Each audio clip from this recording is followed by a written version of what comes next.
प्रत्येकाच्या जीवनामध्ये दोन गोष्टी येतात, एक येते चिंता आणि दुसरी येते चिता. फरक बिंदू मात्र आहे. एकावर टिंब दिला त्याचा अर्थ चिंता झाला, दुसऱ्यावरचा टिंब काढला त्याचा अर्थ चिता असा झाला.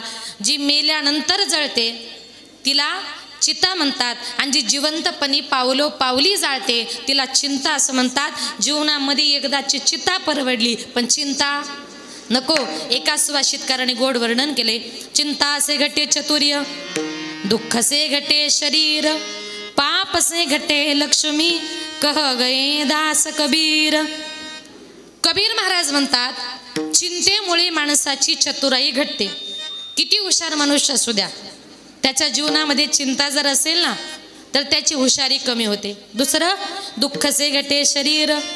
काही लोक म्हणतात आमच्या घरामध्ये खायची प्यायची कशाचीच कमी नाही हो, पण आमच्या मुलांची तब्येत होत नाही का, तर त्याच्या जीवनामध्ये काहीतरी दुःख आहे.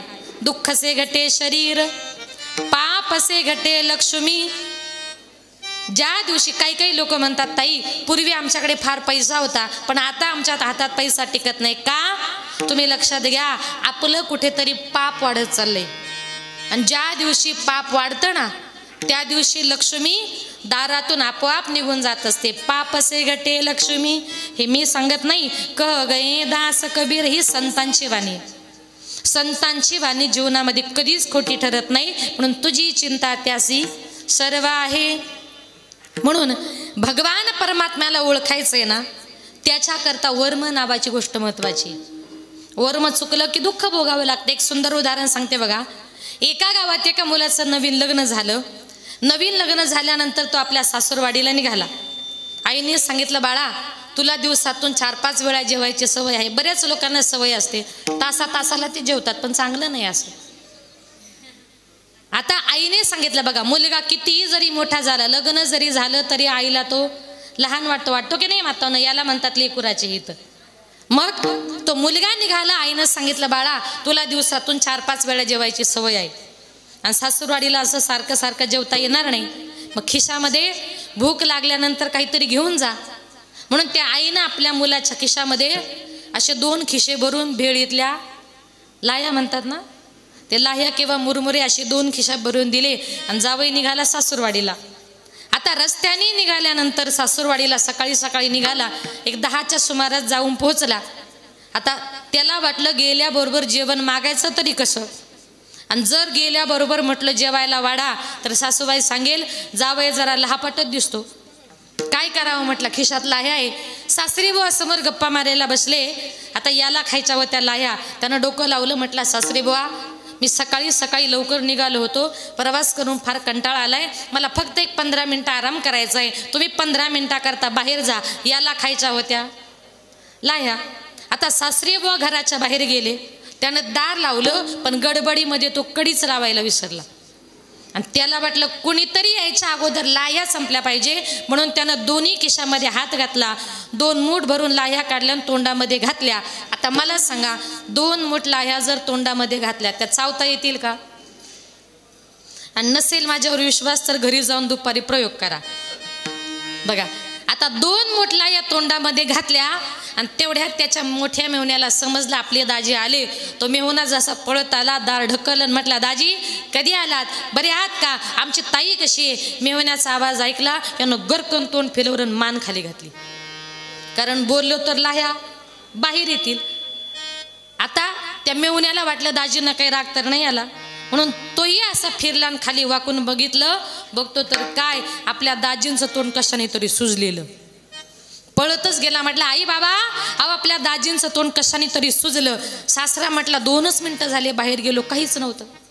झालं तरी काय, वैद्य बोलवला, अनेक प्रकारचे इंजेक्शन दिले, फरक पडत नाही. सगळे उपाय करून थकले. सासूबाई म्हटली इतक्या वर्षानं जावई आपल्या घरी आला आणि त्यात हे काय होऊन बसले, इंजेक्शन देऊन फरक पडत नाही. सासूबाई म्हटली आपण घरगुतीन गावठी उपाय करू. म्हणे काय बघा, पूर्वीच्या काळी अंगावर जर सूज आली तर ते वाळूने किंवा विटेने शेकवायचे. सासूबाई म्हटली असं करा, यांना वाळूचा विटेचा फरक पडणार नाही, सूज इतकी डेंजर आहे, 2 उलटण्या चुलीमध्ये तापायला घाला. 2 उलटल्या चांगल्या चरचरीत तापवल्या, दोन्ही उलटण्या याच्या गालावर ठेवल्या. आता तुम्ही जावई लोक बोला, सासूरवाडीला किती त्रास झाला तरी चालेल, पण सासूरवाडीला आपली इज्जत जाऊ द्यायची. बघा कशी सगळेच नाही म्हटली. इज्जतीसाठी अक्षरशः सगळे चटके सहन केले, पण तोंड काही उघडलं नाही. आता सासूबाई म्हटली, इंजेक्शन देऊन फरक पडत नाही, चटके देऊन फरक पडत नाही, सगळे उपाय करून थकले. आणि तेवढ्यात त्याचा सगळ्यात छोटा मेहुणा गेला होता शाळेत. त्या दिवशी गुरुजींनी नेमकं शाळेमध्ये शिकवलं, एखाद्या माणसाची दातखिळ जर बसली आणि एखादा मनुष्य तोंड उघडत नसेल तर त्याचं नाक दाबायचं, मनुष्य आपोआप तोंड उघडतो. तो मुलगा शाळेतून घरी आला, बघतो तर काय, घरासमोर सगळी गर्दी जमलेली. काय झाले कोणी सांगत नाही. गर्दीतून पुढे गेला आणि त्याला एकच समजलं, आपले दाजी काय तोंड उघडत नाही. गर्दीतून पुढे गेला, गेल्याबरोबर त्याने आपल्या दाजींचं असं नाक दाबून धरलं. 1 मिनिट झाला, जीव जायची वेळ आली आणि जीव जायची वेळ आल्याबरोबर त्या दाजींनी फुर्रकन सगळ्यांच्या अंगावर मुरमुऱ्यांचा फवारा केला. मला एकच सांगायचंय का त्याच्या तोंडामध्ये काय आहे हे वर्म जर अगोदरच कळालं असतं तर त्याला इंजेक्शन घेण्याची, चटकी घेण्याची गरज नव्हती.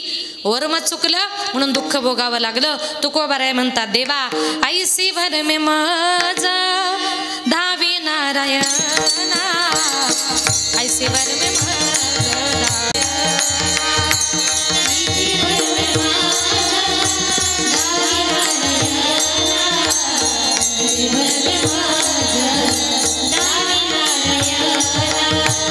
ऐसे वर में माझं नावी नारायणा, ऐसे वर में माझं नावी नारायणा, ऐसे वर में माझं नावी नारायणा.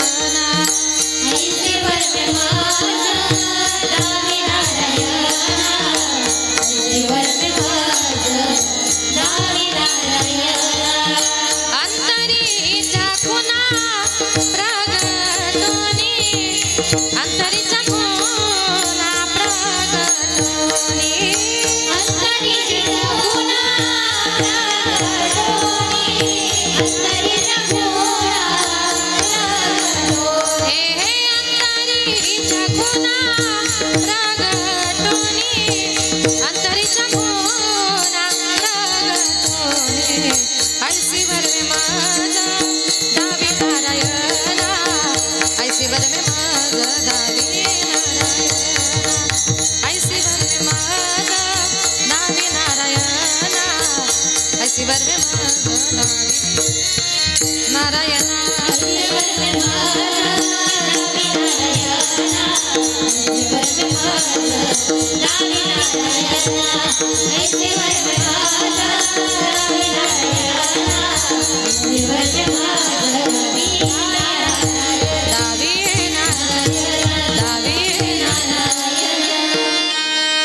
तुकोबाराय म्हणतात, देवा असं वर्म सांगा जे वर्म आमच्याकडून कधी चुकता कामा नये.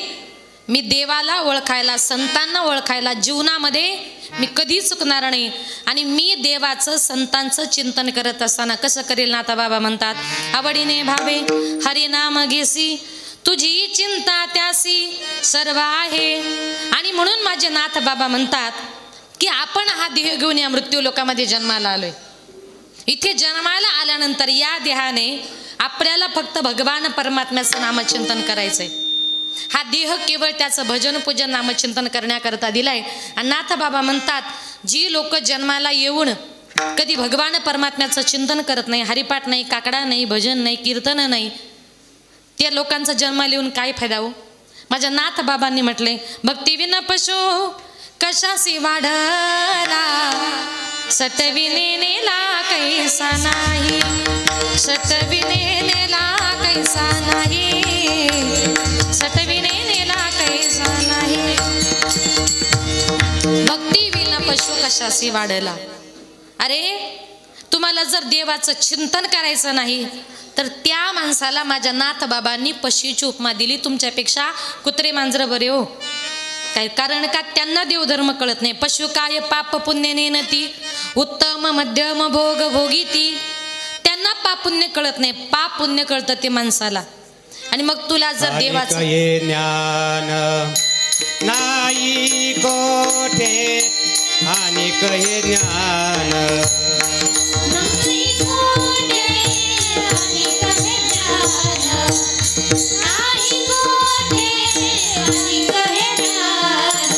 यात देई घडी देवाचे भजन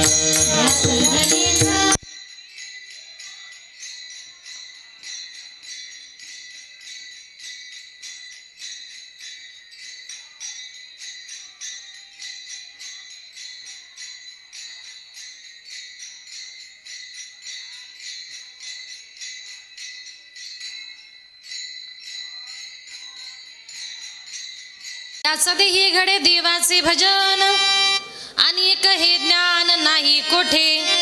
भगवान परमात्म्याचं भजन पूजन चिंतन करण्याची कला ही भगवान परमात्म्यानं फक्त माणसाला दिलेली आहे. म्हणून या देहाने जन्माला आल्यानंतर आपल्या मुलांवर सुद्धा उत्तम प्रकारे संस्कार करा. आज काळ कुठे चालला, माणसं कुठे चालली, आपली मुलं कुठं चालली आपल्याला कळत नाही. पूर्वीच्या काळचे संस्कार बघा. पूर्वीच्या काळी आईबाप माळकरी असतील तर मुलांना सुद्धा 5वी बारशालाच लोक माळ घालायची. पण आता आपलीच मुलं आपलं ऐकत नाही. अरे जिजाऊ मासाहेबांनी सुद्धा छत्रपती शिवाजी राजांवर गर्भामध्ये असताना संस्कार केले होते. इतके उत्तम संस्कार केले होते की आया बहिणींची अब्रू लुटत असताना आया बहिणींचा रक्षण करणारा माझा छत्रपती शिवाजी राजा या महाराष्ट्रामध्ये जन्माला आला. आणि जन्माला आल्यानंतर इतका जनतेला आनंद झाला होता. झुलवा पाळणा पाळणा बाळ शिवाजीचा, झुलवा पाळणा पाळणा बाळ शिवाजीचा, झुलवा पाळणा पाळणा बाळ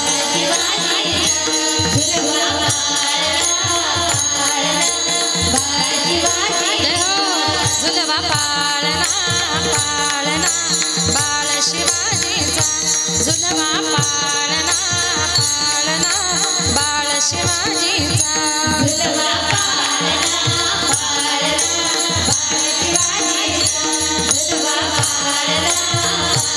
शिवाजीचा. चंद्र जसा हा इंद्र शोभतो पुत्राची जाऊचा, चंद्र जसा हा इंद्र शोभतो पुत्राची जाऊचा, झुलवा पाळणा पाळणा बाळ शिवाजीचा, झुलवा पाळणा पाळणा बाळ शिवाजीचा, झुलवा पाळणा पाळणा बाळ शिवाजीचा, झुलवा पाळणा बाळ शिवाजीचा. गाणी पीठ लावून बाळा काजळ घाला डोळा, उंची अंगण घालून त्याच्या पायी घुंगर वाळा. गाणी पीठ लावून बाळा काजळ घाला डोळा, उंची अंगण घालून त्याच्या पायी घुंगर वाळा. गाणी पीठ लावून बाळा काजळ घाला डोळा, उंची अंगण घालून त्याच्या पायी घुंगर वाळा. राजस रुपडा डोई टोपडा पावन सुख गो, निंबलन उतरा लवकर दुष्ट नागल बाळा. कौसल्याचा राम जसा लाला यशोदेचा, झुलवा पाळणा बाळ शिवाजीचा, झुलवा पाळणा पाळणा बाळ शिवाजीचा, झुलवा पाळणा पाळणा बाळ शिवाजीचा, झुलवा पाळणा पाळणा बाळ शिवाजीचा.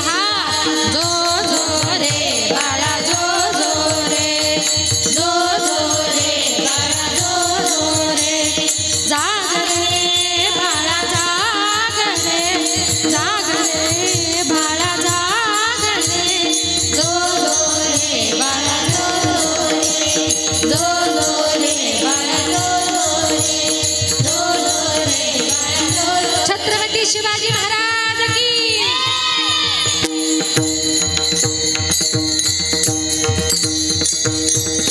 बघा जिजाऊ मासाहेबांनी जर उत्तम प्रकारे संस्कार केले नसते तर छत्रपती शिवाजी राजांसारखा राजा जन्माला आला नसता. म्हणून माय बापांनो इथून पुढे आपल्या मुलांवर फक्त उत्तम संस्काराची गरज आहे. मुलं मोठी झाली त्यांना थोडं सारी पाठाला पाठवा, भजनाला पाठवा, कीर्तनाला पाठवा. इकडे जर गेली ना तरच तुमच्या मुलांचा उद्धार होईल, अन्यथा आपली मुलं कुठल्या मार्गाला जातील हे आपण सांगू शकत नाही. म्हणून नाथ बाबा म्हणतात, तुम्ही तुमच्या मुलांना हरिपाठाला कीर्तनाला पाठवा, मग तुझी चिंता त्यासी सर्व आहे. आपल्या मुला बाळांची चिंता करायला तो वरती बसलाय ना, तुम्ही त्याची चिंता करायची नाही. आणि म्हणून जीवन जगत असताना कितीही जरी दुःख आपल्या वाट्याला आलं तरी कुठल्याही गोष्टीचा खेद मनामध्ये बाळगायचा नाही. अभंगाचे नको खेद करू कोणत्या गोष्टीचा, नको खेद करू कोणत्या गोष्टीचा, नको खेद करू कोणत्या गोष्टीचा,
नको खेद करू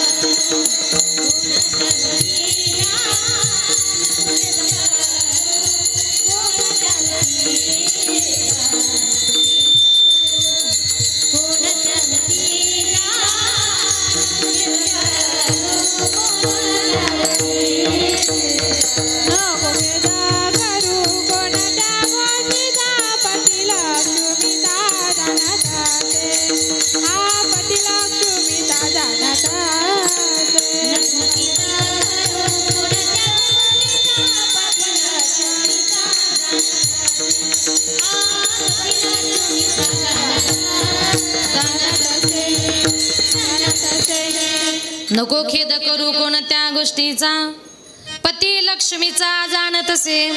नाथ बाबा म्हणतात कुठल्याही गोष्टीचा खेद म्हणजे दुःख तुम्ही मनामध्ये बाळगू नका. लक्ष्मीचा पती तुमची माझी प्रत्येकाची काळजी घ्यायला तयार आहे, म्हणून तुम्हाला चिंतन लक्ष्मीचं करायचं नाही, लक्ष्मीच्या पतीचं करायचंय. काही काही लोक सकाळी सकाळी उठले की फक्त तिच्याच पाठीमागे लागतात. ती म्हणजे लक्षात आलं का कोण? लक्ष्मी. लक्ष्मी म्हणजे आपल्या भाषेमध्ये पैसा. लोक उठले की पैशाच्या पाठीमागे पळतात, तिच्या पाठीमागे पळून चालणार नाही. ती त्या भगवंताची बायको आहे आणि तो ठरवतोय माझ्या बायकोला कुणाच्या घरी पाठवायचं ते. पैसा पैसा लक्ष्मी लक्ष्मी करून लक्ष्मी मिळणार नाही. तुम्हाला जर लक्ष्मी मिळवायचं असेल तर त्या अगोदर तुम्हाला नारायणाचं, भगवान परमात्म्याचं चिंतन करावं लागेल. आणि तुम्ही नारायणाचं जर चिंतन केलं, तुम्ही घरामध्ये बसून हरिपाठ केलं, भजन केलं, एखादा अभंग जर म्हटलात तर सुखे येतो घरा.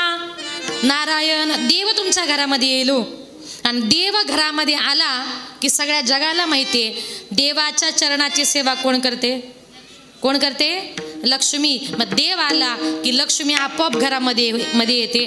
पाय लक्ष्मीचे हाती, लक्ष्मीचे हाती, पाय लक्ष्मीच्या हाती, लक्ष्मीच्या हाती, पाय लक्ष्मीचे हाती, लक्ष्मीचे हाती, पाय लक्ष्मीच्या हाती, लक्ष्मीच्या हाती, पाय लक्ष्मीचे हाती तिसी येतो.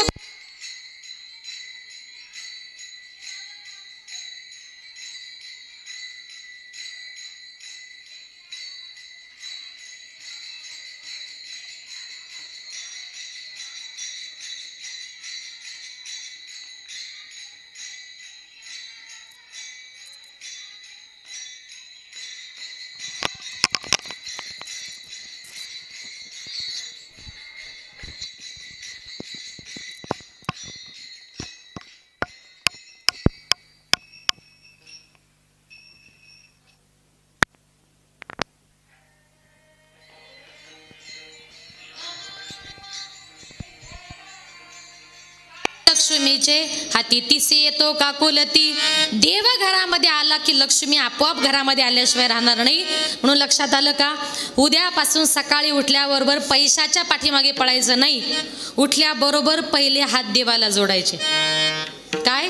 देवाला हात जोडायचे. जे काम करायचंय त्यात भगवंताला सांगा, देवाला सांगा देवा या कामाकरता निघालोय, संध्याकाळी घरी येईपर्यंत ते काम पार पडण्याची जबाबदारी तुझी.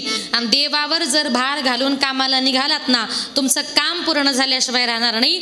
आणि काम पूर्ण झालं की लक्ष्मी आपोआप घरामध्ये आल्याशिवाय राहणार नाही. म्हणून तुकोबाराय म्हणतात तुझी नाथ बाबा म्हणतात तू चिंता करायची नाही, नको खेद करू कोणत्या गोष्टीचा, पती लक्ष्मीचा जाण तसे. जीवनामध्ये आपण फक्त याला त्याला माझं माझं म्हणतो. जिवंतपणे लोक म्हणतात बायको माझी, मुलं माझी, आई माझी, बाप माझा, सगळ्या जगदुनियेला माझं माझं म्हणतो. पण कुठपर्यंत? जोपर्यंत संकट नाही येत तोपर्यंत. ज्या दिवशी जीवनामध्ये काहीतरी संकट येतं ना, एक माया नावाची गोष्ट अशी आहे, त्या मायेपोटी मनुष्य माझं माझं म्हणतोय. पण कुणीच कुणाचं नाही. एक सुंदर उदाहरण सांगते बघा. एका गावामध्ये एक साधू महाराज आले. ते सत्संग घ्यायचे, तरुण मुलांची योग साधना वगैरे घ्यायचे. एक तरुण मुलगा त्या महाराजांकडे गेला आणि सांगितलं महाराज मी तुमच्या योग साधनेला सत्संगाला रोज येईल, पण मी माझ्या घरी अर्धा तास लवकर जाईल. महाराजांनी सांगितलं असं का? त्याने सांगितलं महाराज माझ्या घरी माझी बायको आणि माझी आई वडील मी घरी गेल्याशिवाय अजिबात जेवत नाही. महाराज म्हटले तुझा काहीतरी गैरसमज आहे. अरे या जगामध्ये कुणीच उपाशी राहत नाही. बायकोही नवऱ्याला असंच म्हणते तुम्ही आल्याशिवाय मी जेवत नाही, आणि ती दिवसभर काही ना काहीतरी खात असते. बघा आता महाराजांनी सांगितलं बाबा तुझा गैरसमज आहे. तो म्हटला नाही महाराज. परीक्षा घ्यायची का? म्हटले घ्या परीक्षा. महाराजांनी सांगितलं बघ आपल्या योग साधनेमध्ये एक योग साधना अशी आहे का ती योग साधना केल्यानंतर काही काळ माणसाचा श्वास बंद होतो आणि अक्षरशः माणूस बेशुद्ध पडतो. तू घरी जा, उद्या सकाळी उठला की तो ती योग साधना कर. तू बेशुद्ध पडला का मी तुझ्या घरातल्या लोकांची परीक्षा घेतो. ठीक आहे म्हटला. तो मुलगा घरी गेला, सकाळी सकाळी उठला आणि त्याने अंथरुणामध्येच योग साधना करायला सुरुवात केली. योग साधना करता करता अचानक तो त्या साधनेमध्ये गेला, त्याचा श्वास बंद झाला. बायको आली, म्हटली अहो उठा ना, आंघोळ करा, नाश्ता करा, जरा चहा घ्या. नवरा हालत नाही, बोलत नाही. तिच्या लक्षामध्ये आलं, असं नाकाजवळ बोट नेलं, श्वास नाही. पोट बघितलं, हालत नाही. म्हटली 100% नवऱ्याला हार्ट अटॅक आला आणि माझा नवरा गेला. घड्याळ बघितलं तर फक्त सकाळचे 9 वाजले होते. दृष्टांत सांगते बरं. सकाळचे 9 वाजले होते. म्हटली आता फक्त सकाळचे 9 वाजलेत, आता नवरा तर गेलाय. पाहुण्यांना फोन करता करता 11-12 वाजतील. पाहुणे येता येता 1-2 वाजतील. याची मौत नेता नेता 3-4 वाजतील. बरं तिकडून आल्यानंतर नवरा मेला, मग जेवता सुद्धा येणार नाही. म्हटली दिवसभर कोण उपाशी राहील. मस्तपैकी पोहे वगैरे बनवून खाल्ले, दूध वगैरे पिलं, असं फुल पोट भरलं. रूममध्ये गेली, जे रडायला लागली माझ्या अगोदर कशी काय गेले. सगळ्यांना सकाळी सकाळी उपाशीच ठेवून गे. आता ही उपाशी होती. सासू सासऱ्यांना आवाज गेला, पळत आले. काय झालं? म्हणे अहो योग साधना करता करता तुमचा मुलगा गेला. अचानक काय झालं? म्हटले इतक्या दिवस मुलगा चांगला होता. आईबाप तिथून उठले, त्या साधू महाराजांकडे गेले आणि सांगितलं, महाराज अहो इतक्या दिवस आमचा मुलगा चांगला होता हो, तुमच्या नादाला लागला आणि आमचा मुलगा गेला, काही करा आमच्या मुलाला जिवंत करून द्या. साधू महाराज म्हटले आत्तापर्यंत मेलेला मनुष्य कधी जिवंत करता येतो का? त्यानं सांगितलं काही करा, तुमच्यामुळे आमचा मुलगा गेला, आम्हाला फक्त आमचा मुलगा जिवंत करून पाहिजे. साधू महाराज म्हटले ठीक आहे, पुढे चला मी येतो. साधू महाराज आले, सगळी नातेवाईक मंडळी आली. साधू महाराज आल्याबरोबर सगळ्यांनी वाको नमस्कार केला. महाराज उभे राहिले आणि महाराजांनी सांगितलं, माझ्यामुळे तुमचा मुलगा गेला, मी तुमच्या मुलाला जिवंत करून देतो, पण एका अटीवर. म्हणे कुठली? महाराजांनी सांगितलं, माझ्या हातामध्ये हा अमृताचा प्याला आहे, बसलेल्यांपैकी जो हे अमृत घेईल तो मरेल आणि तुमचा मुलगा जिवंत होईल. आता बसलेल्या नातेवाईकांपैकी कुणाला गरज आहे हो? कुणीच अमृताचा प्याला घ्यायला तयार नाही. आई रडत होती. आईला रडताना बघितलं. महाराज आईच्या जवळ गेले, सांगितलं आई रडू नका, मुलगा परत जिवंत हवाय ना? म्हटली हो महाराज. मग असं करा, तुम्ही एवढा अमृताचा प्याला घ्या, तुम्ही मराल आणि तुमचा मुलगा जिवंत होईल. आईने सांगितलं, महाराज मी मरून कसं जमेलो? माझ्या पाठीमागं माझे बाकीचे मुलं नातवंड सुना, त्यांचा सांभाळ कोण करेल? म्हटले घेत नाही का? म्हटले नाही. बापाकडे गेले, बाप रडत होता. बापाला सांगितलं, बाबा रडू नका, काय करू? अहो मुलगा जिवंत हवाय. म्हटले हो महाराज. म्हटले मग असं करा, तुम्ही एवढा अमृताचा प्याला घ्या, तुम्ही मराल आणि तुमचा मुलगा जिवंत होईल. त्यानं सांगितलं, महाराज अहो मी मेल्यानंतर माझी एवढी शेती वाडी द्राक्षाच्या बागा कोण सांभाळेल? म्हटले घेत नाही का? म्हटले नाही महाराज. पुढे गेले, बायको रडत होती. बायकोला सांगितलं, ताई रडू नका, पती परत जिवंत हवाय ना? म्हटली हो महाराज. मग असं करा, तुम्ही एवढा अमृताचा प्याला घ्या, तुम्ही मराल आणि तुमचा नवरा जिवंत होईल. ती बाई म्हटली, महाराज मी मरून त्याला जिवंत करून मला त्याचा काय फायदा? म्हटले घेत नाही का? म्हटले नाही महाराज. महाराज म्हटले, अरे तुम्हाला तुमचा मुलगा जिवंत करून पाहिजे आणि अमृताचा प्याला घ्यायला कुणीच तयार नाही, तुमचा मुलगा जिवंत करायचा कसा? मग ते आईबाप उठले, साधू महाराजांच्या पाया पडले, 2 हात जोडले आणि सांगितलं, महाराज आता तुम्हीच असं करा. महाराज म्हटले कसं करू? आईबाप म्हटले, महाराज तुम्हाला बायको नाही, मुलं नाही, संसार नाही, प्रपंच नाही, बरं तुम्ही मेल्यावर तुमचं कुणाला दुःखही होणार नाही. महाराज तुम्ही असं करा, तुम्ही एवढा अमृताचा प्याला घ्या, तुम्ही मेले की आम्ही तुमचा 10वा 13वा दरवर्षी वर्ष श्राद्ध गावाला जेवण मोठा कार्यक्रम करू. महाराज तुम्ही मरा, पण आम्ही आमच्या मुलाकरता मरायला तयार होत नाही. आणि त्या क्षणी त्या महाराजांनी त्या मुलाला उठवलं. ऐकलंस ना बाळा? म्हटले हो. बघ या जगामध्ये तू सांगत होता ना माझे आईबाप आणि माझी बायको, अरे तुझ्या पाठीमागेच बघ, नाही कुणाचे कोणी, तुझे नव्हे रे कोणी, अंती जाशील एकला प्राण्या, माझे माझे म्हणून, बहीण कुणाची, भाऊ कुणाचा, कोण कुणाचे, सगळे सोय रे, मेल्या मागे सर्व राहिले, तुटतील धागे दोरे, प्राण्या मायेचा बाजार, प्राण्या मायेचा बाजार, नाही कुणाचे कुणी, तुझे नव्हे रे कोणी, अंती जाशील एकला प्राण्या, माझे माझे म्हणून, अंती जाशील एकला प्राण्या, माझे माझे म्हणून. बघा जिवंतपणे एक माया नावाची गोष्ट अशी आहे, त्या मायेपोटी मनुष्य सगळ्या जगदुनियेला माझं माझं म्हणतो, पण तसं जर पाहिलं तर या जगामध्ये कुणीच कुणाचं नाही. या सुखाचे सांगते कामा नये कोणी अंती, कामा नये कोणी अंती, कामा नये कोणी अंती, सुखाचे सांगते कामा नये कोणी अंती, कामा नये कोणी अंती, नये कोणी अंती. सर्व सुखाचे संगती कामा नये कोणी अंती. म्हणून जीवनामध्ये आपल्या बरोबर काहीच येणार नाही. म्हणून संत महात्मे म्हणतात, नको खेद करू कोणत्या गोष्टीचा, पती लक्ष्मीचा जाण तसे. लक्ष्मीचा पती तुमची माझी प्रत्येकाची काळजी व्हायला तयार आहे. बघा काही लोक जिवंतपणे असं म्हणतात, मी मेल्यावर माझं घरदार कोण सांभाळेल, मी मेल्यावर माझी शेतीवाडी कोण सांभाळेल, असा आपण विचार करतो. पण या जगामध्ये कुणाचंच कशा वाचून काही राहत नाही. जोपर्यंत जिवंत आहे तोपर्यंत अडतं, एकदा का माणूस गेला की सगळी लोक ॲडजस्टमेंट करतात. म्हणून बघा, आपण इथे जन्माला आलात ना, मग जन्माला आल्यानंतर भगवान परमात्मा म्हणतात की तुम्ही कष्ट करा. तुम्ही कष्ट जर केलं तर फळ द्यायचं काम माझ्याकडे आहे. मग भक्त सुद्धा म्हणतात, देवा आम्ही सुद्धा कष्ट करणार आहोत, कष्ट करता करता तुझं नामचिंतन करणार आहोत, पण ही संसाररूपी भवसागर आम्हाला काय करायचं आहे, पार करायचं आहे. करुणा करो कष्ट हरो ज्ञान दो भगवन, भव में फंसी नाव मेरी तार दो भगवन. करुणा करो कष्ट हरो ज्ञान दो भगवन, भव में फंसी नाव मेरी तार दो भगवन. दर्द की दवा तुम्हारे पास है, दर्द की दवा तुम्हारे पास है, ये जिंदगी दया के भीख मांगती, मन में बसा कर तेरी मूर्ति, उतारो मैं गिरधर तेरी आरती. मन में बसा कर तेरी मूर्ति, उतारो मैं गिरधर तेरी आरती, तेरी आरती, तेरी आरती. भगवंता आम्ही तुझं नामचिंतन करायला तयार आहे, पण ही संसाररूपी भवसागरा अलीकडे आम्ही आहोत आणि पलीकडे नेणारा हा आपल्याला फक्त भगवान परमात्मा आहे. आणि म्हणून मी सांगत काय होती की जीवनामध्ये कोणाचंच कशावरून काही अडत नाही. एक शेवटचं उदाहरण सांगते बघा.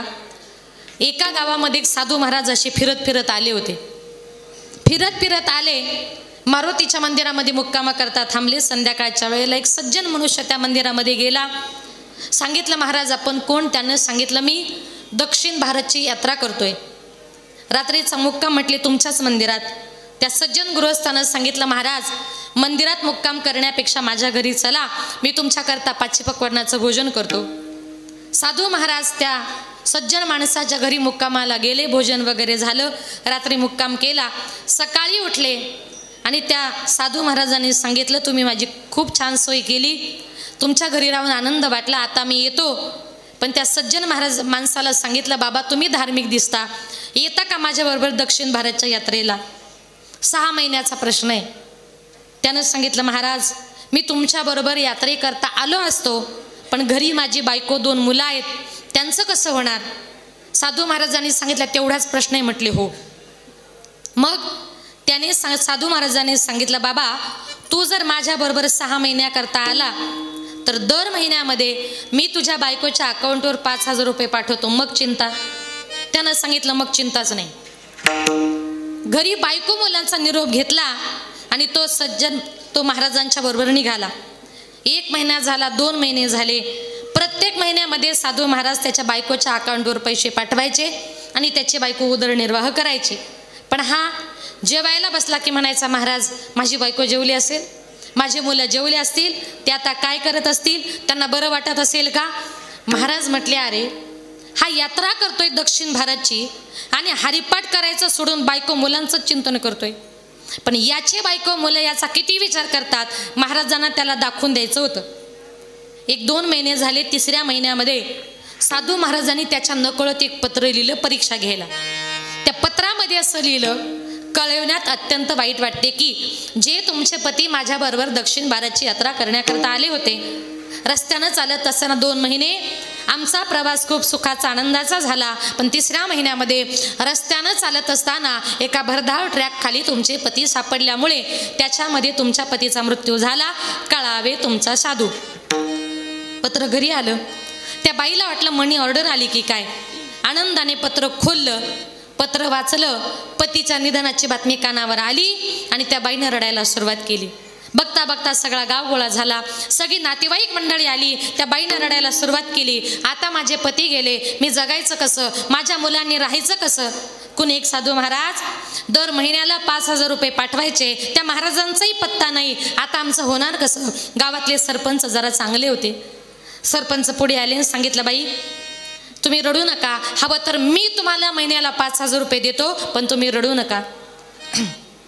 सरपंचाचं बोलणं ऐकलं, लगेच उपसरपंच पुढे आले. त्यानं सांगितलं, ताई तुम्ही रडू नका, हवं तर दर महिन्याचा किराणा मी तुम्हाला देतो, पण तुम्ही रडू नका. गावातले बाकीचे सदस्य आले, प्रतिष्ठित मंडळी आली, सगळेजण आले. सांगितलं ताई तुम्ही रडू नका, आपलं गाव फार मोठं आहे, सदन आहे, गावातल्या प्रत्येक घरातून दर महिन्याला आम्ही तुम्हाला 50-50 रुपये काढून देऊ, पण तुम्ही रडू नका. एवढ्या सगळ्यांचं ऐकलं आणि ती बाई शांतच झाली. आणि दर महिन्याला त्या बाईचं रुटीन सुरू झालं. सरपंचाचे 5,000, उपसरपंचाचा किराणा, गावातल्या सगळ्या लोकांकडून 50-50 रुपये, कोणाचे साड्या, कोणाचे कपडे, कोणाचे पैसे, कोणाचा किराणा, असं करता करता एक 2-3 महिन्यामध्ये त्या बाईच्या जवळ 7-8 लाख रुपये जमा झाले. कारण येणं होतं, जाणंच नव्हतं. तिने विचार केला एवढ्या पैशाचं करायचं काय. म्हटली छोट्या घरात राहण्यापेक्षा एखादा चांगला सिंगल बंगला बांधू. त्या बाईनं बंगला बांधला. रोज मुलांना काजू काय, बदाम काय, सफरचंद काय, चांगले कपडे काय. 2 महिन्यामध्ये काजू, बदाम, सफरचंद खाऊन तिघे जण चांगले तयार झाले. आणि तो तिकडे चिंता करत होता माझे बायको मुलं काय खात असतील, त्याला काय माहीत काजू बदाम खाता येते. असं करता करता 6 महिने झाले. दक्षिण भारतची त्याची यात्रा पूर्ण झाली. यात्रा पूर्ण झाली, परत आले. शेजारच्या गावामध्ये मुक्कामाला थांबले. त्यानं सांगितलं महाराज आत्ताच आमच्या गावात चला ना. महाराजांनी सांगितलं असं रात्री बेरात्री गावात जाणं बरं नाही. अरे 6 महिने थांबलास, एका रात्रीने काय होणार आहे. मग रात्री 2-2:30 वाजता त्यानं महाराजांना झोपेमध्ये बघितलं. 2-2:30 वाजता उठला, आपल्या गावात आला, आपल्या घरी आला. बघतो तर काय, तिथे घर नव्हतं, तर तिथे बंगला होता. त्याच्या लक्षात आलं कोणीतरी मी गेल्यानंतर माझी जागा लुबाडली, तिथं बंगला बांधला, पण माझ्या बायको मुलांचा पत्ता एवढ्या रात्री या बंगल्यातलेच माणसं सांगतील.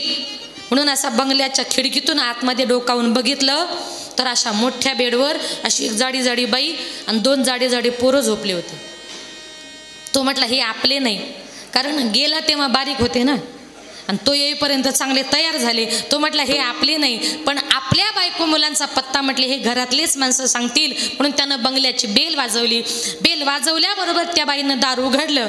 समोर आपल्या पतीला बघितलं आणि किती आनंद व्हायला पाहिजे हो. समोर नवऱ्याला बघितलं आणि हळूच म्हणते का हो तुम्ही. तो म्हटला का ग तू, आणि कपाळाला बोक्कान मंगळसूत्र काय केलंस. ती म्हटली अहो 3 महिन्यापूर्वी तुम्ही गेल्याची बातमी कानावर आली म्हणून सगळं काढून टाकलं. तो म्हटला अगं तुला कोणी सांगितलंय मी मेलोय, मी अख्खा जिवंत आहे ना. ती म्हटली जरा हळू बोला. तो म्हटला माझ्या बायकोच्या समोर मी का हळू बोलायचं. तिने सांगितलं तुम्ही जर मोठ्यानं बोललात आणि उद्यापासून तुम्ही गावात आले हे जर माहिती पडलं ना तर उद्यापासून सगळंच बंद होणार. तो म्हटला म्हणजे. ती म्हटली तुम्ही जर आले हे जर माहिती पडलं तर उद्यापासून सरपंचाचे 5,000, उपसरपंचाचा किराणा, गावातल्या प्रत्येक घरातून 50-50 रुपये, कोणाचे साड्या, कोणाचे कपडे, कोणाचे पैसे, सगळं काही बंद होणार आणि परत भिकच मागायला लागणार. तो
करितो संभाळ तू ज मोकलील ऐसे नाही. मग अशी दुष्टांत सांगितला ना. नाथ बाबा म्हणतात आपल्या सगळ्यांचा सांभाळ करणारा भगवान परमात्मा आहे आणि आपण जर त्याचं चिंतन केलं तर तो आपलं सगळं काही सांभाळल्याशिवाय राहत नाही. म्हणून तुकोबाराय म्हणतात भगवान परमात्म्याने आपल्याला जेवढं दिलंय ना त्याच्यामध्ये तुम्ही समाधान माना. अभंगाचे 4 जैसी स्थिती आहे तैसा पनीर आहे. जैसी स्थिती आहे तैसा पनीर आहे.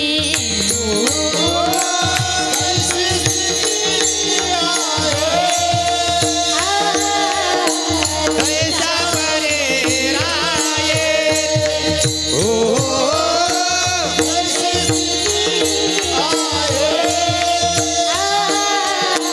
कैसा परे राये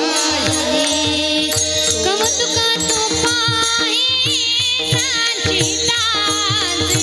कमतुक तू पाहे संचितांचे. कमतुका तो पाहे संचितांचे.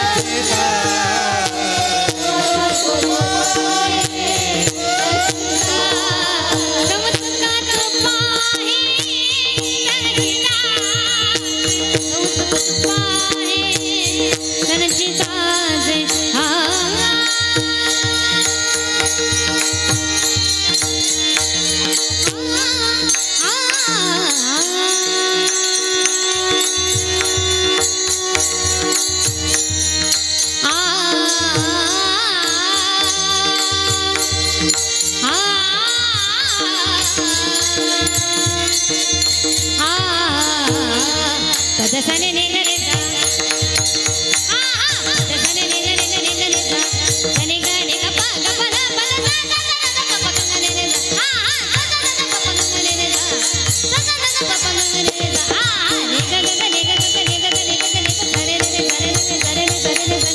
तदसने गा निगले जा जगने तदसने गा निगले जा कमतुक तू पाहे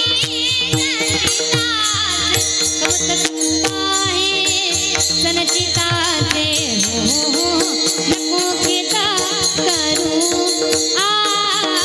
कोणाच्या गोष्टीचा. नको खेदा करू कोणाच्या गोष्टीचा.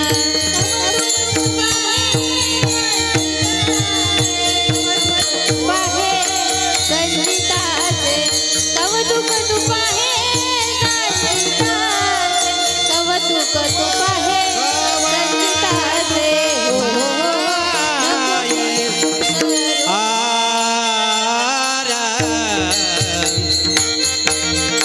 कवतुक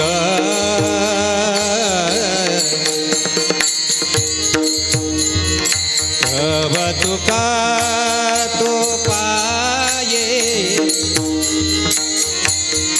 कवतुक कवतुक तो पाये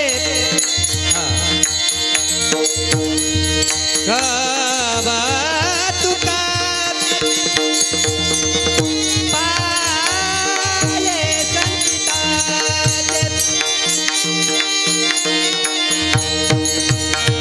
कवतुक पाये पाये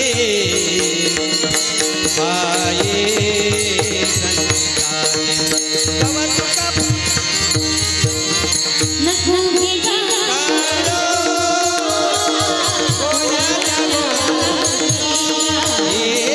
नको केला कर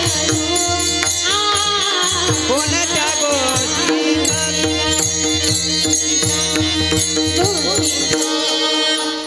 जैशी स्थिती आहे तैशा परीर आहे. कौतुक तू पाहे संचिताचे. ज्याप्रमाणे भगवान परमात्म्याने दिले जसं दिले तसं राहा. कारण का तर एका जनार्दनी भोग प्रारब्धाचा हरी कृपे त्याचा नाश झाला. तो आपल्या प्रारब्धाचा भोग आहे आणि एखाद्याच्या जीवनामध्ये दुःख जर येत असेल तर हरी कृपेने त्याचा नाश झाल्याशिवाय राहणार नाही. म्हणून सगळं काही या जगामध्ये भगवान परमात्म्याच्या हातामध्ये आहे. आले देवाजी देवाजीच्या मना आले देवाजीच्या मना आले देवाजीच्या मना आले देवाजीच्या मना आले देवाजीच्या मना आले देवाजीच्या मना आले देवाजीच्या मना आले देवाजीच्या मना आले देवाजीच्या मना आले देवाजीच्या मना आले देवाजीच्या मना आले देवाजीच्या मना आले देवाजीच्या मना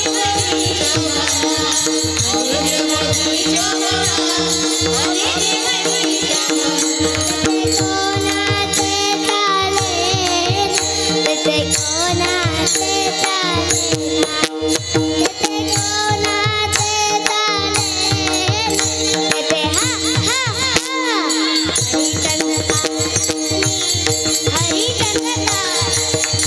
हरिचंद्र तारा राणी हरिचंद्र तारा राणी तेथे कोणाचे चाले तेथे कोणाचे चाले तिथे कोणाचे चाले तिथे कोणाचे हरिचंद्र ताराराणी हरिचंद्र ताराराणी हरिचंद्र ताराराणी हरिचंद्र ताराराणी वायडोंबा गरी पाणी वायडोंबा गरी पाणी वाय हा हा हरिचंद्र ताराराणी हरिचंद्र ताराराणी ताराराणी हरिचंद्र ताराराणी हरिचंद्र ताराराणी हरिचंद्र ताराराणी हरिचंद्र ताराराणी हरिचंद्र ताराराणी हरिचंद्र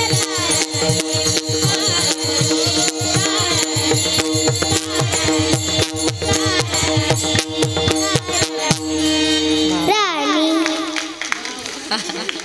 माझी कन्या बरं ती, आणि तेवढी एकच आहे. मी तिला शिकवलं नाही, ती आपोआप म्हणते आले देवाजीच्या म्हणा तेथे कोणाचे चाले ना. या जगामध्ये सगळं काही भगवान परमात्म्याच्या हातामध्ये आहे. ईश्वराची सेवा करा. जास्त वेळ घेणार नाही, शेवटचे 5-7 मिनिटं घेते. आईवडिलांविषयी बोलते. या विश्वामध्ये आई बापासारखं श्रेष्ठ दैवत नाही. जिवंतपणी माणसाला माय बापाची किंमत कळत नाही. एकदा का आपले मायबाप या जगातून या विश्वातून निघून गेले नंतर कितीही जरी रडलं फायदा होणार नाही. आज या परिवारातून एक आई आज आपल्या मुलांना आपल्या मुलींना सगळ्या परिवाराला पोरकं करून या जगातून या विश्वातून निघून गेली. जेव्हा आपले मायबाप या जगातून या विश्वातून निघून जातात ना तेव्हा ते परत कधीच आपल्या घरी येऊ शकत नाही. कारण का जेव्हा ते जातात तेव्हा ते कुठे गेलेले असतात. गेली दुरी दिगंतरा पुन्हा येणे नाही घरी. विजला हो नंदादीप कशी जाऊ मी मंदिरी. लाडकी माझी आई वाट पहा ती कैवारी. भोळी रखुमाई गेली झाली उदास पंढरी. श्रद्धांजली देता थरथरे माझी काया. राहू दे रे माझी आई मोक्षपदी देवराया. जिवंतपणी किंमत कळत नाही. एकदा का आपले मायबाप निघून गेले आपण देवाला म्हणतो देवा माझ्या आईला माझ्या बापाला मोक्षपदाला नाही. एकदा का आपली आई गेली शेजाऱ्याच्या आईला दुसऱ्याच्या आईला तुम्ही प्रेमानं कितीही जरी आई म्हटलात ना आई आई करीते आई कोणीच होईना.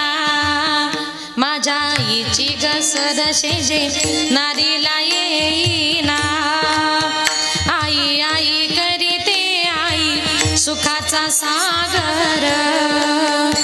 तिच्या कर्तृत्वाचा वृक्ष भरला डेरेदार. आई आई करीते आई साखरेचा खडा.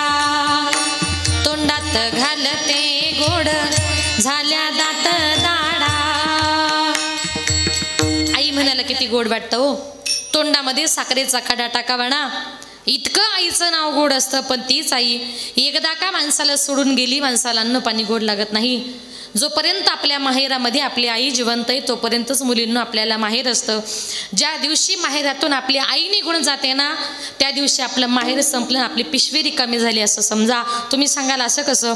जेव्हा ती मुलगी आपल्या सासरहून माहेर येते आणि माहेरातून ती सासरी जायला निघते ना, तेव्हा ती तिच्या घरची लखपती असेल, करोडपती असेल, पण तिची आई सगळ्या गावातून भाजीपाला गोळा करते, मुलीच्या पिशवीमध्ये टाकते आणि सांगते, बाई आपल्या गावातला गावठी भाजीपाला एवढा तरी पिशवीमध्ये घेऊन जा. भाजीपाला तरी देते, पण मुलीची पिशवी कधी रिकामी पाठवत नाही. त्याला आईचं प्रेम असं म्हणतात आणि तीच खरी आई असते. याला म्हणतात लेकुराचे हित. म्हणून जीवनामध्ये आई फार महत्वाची आहे. आई आज आपल्या मुलींना सोडून निघून गेली. आईचं आणि मुलीचं नातं म्हणजे अतिशय गोड, अतिशय प्रेमाचं. असं एकही घर नाही का त्या घरामध्ये आईचं आणि मुलीचं भांडण होत नाही. पण त्या माई लेकीचं भांडण म्हणजे कसं असतं माहितीये?